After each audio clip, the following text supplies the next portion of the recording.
श्रीमद्भागवत गीता में भगवान श्री कृष्ण के उपदेशों का वर्णन है। भगवान श्री कृष्ण ने अर्जुन के माध्यम से संसार को गीता का उपदेश दिया था। कृष्ण ने अर्जुन को गीता का पाठ तब पढ़ाया था जब उनके कदम महाभारत युद्ध की युद्ध भूमि में डगमगाने लगे थे। श्री कृष्ण के उपदेशों को सुनकर अर्जुन अपने लक्ष्य को पूरा करने की ओर अग्रसर हुए। कहा जाता है कि गीता में जीवन की हर एक परेशानी का हल मिल जाता है। गीता में कही गई श्री कृष्ण की बातें आज भी जीवन में आगे बढ़ते रहने की प्रेरणा देती हैं। ऐसे में किसी भी परेशानी का हल पाने और जीवन में सफलता पाने के लिए गीता की कुछ बातों का ध्यान रखना चाहिए।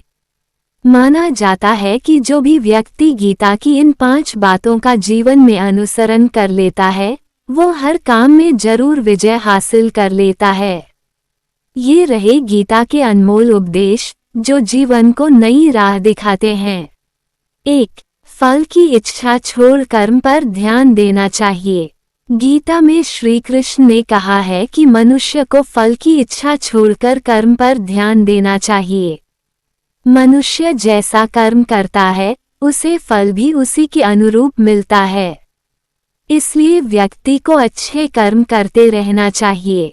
2. स्वयं का आकलन। श्री कृष्ण के अनुसार व्यक्ति को खुद से बेहतर कोई नहीं जान सकता, इसलिए स्वयं का आकलन करना बेहद जरूरी है।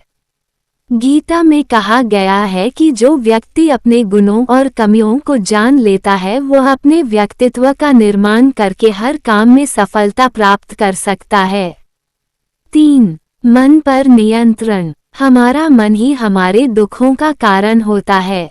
ऐसे में श्री कृष्ण ने गीता में कहा है कि जिस व्यक्ति ने अपने मन पर काबू पा लिया वह मन में पैदा होने वाली बेकार की चिंताओं और इच्छाओं से भी दूर रहता है। साथ ही व्यक्ति को अपने लक्ष्य को भी आसानी से प्राप्त कर लेता है। 4. क्रोध पर काबू रखें।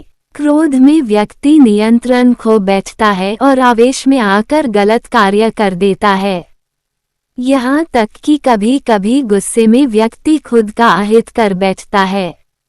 गीता में श्री कृष्ण ने बताया है कि क्रोध को खुद पर हावी नहीं होने देना चाहिए। यदि गुस्सा आए तो स्वयं को शांत रखने का प्रयास करें। 5. स्पष्ट नजरिया। गीता के अनुसार व्यक्ति को संदेह या संशय का स्थिति में नहीं रहना चाहिए। जो लोग संशय का स्थिति में रहते हैं उनका भला नहीं हो सकता है। जीवन में स्पष्ट नजरिया होना चाहिए।